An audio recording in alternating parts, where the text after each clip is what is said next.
But power has changed hands. And unlike other transitions of power, be they peaceful or violent, this transition happened under our noses, and most folks didn't even know it happened.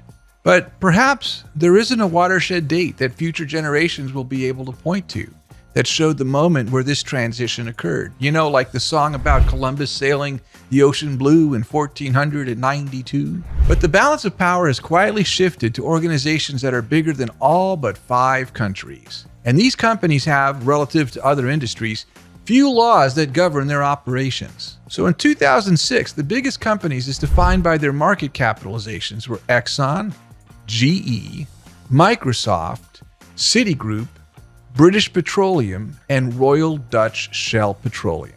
The group of the major oil companies have their own name. It's called Big Oil. And that's the name used to describe the world's 6 or 7 largest publicly traded oil and gas companies, also known as super majors. Their fossil fuels lobby is a force that has always punched above its weight. So let's fast forward 10 years to 2016. In that time, Exxon dropped to the 5th on the list. And the companies above it learned how to collect and monetize data. Data about their consumers, their users, data about us. From here, let's fast forward 5 more years. And by 2021, Exxon dropped out of the top 20. Notice that a new entrant in the oil and gas industry emerged, and that being a newly formed company called Saudi Aramco. And if you're unfamiliar with them, that's the privatization of the Crown Prince of Saudi Arabia's oil and gas reserves. Why would the royal family take the country's oil assets public?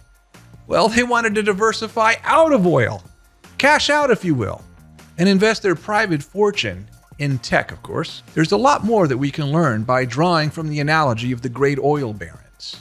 And that's exactly our topic for the Decision Maker's Advantage.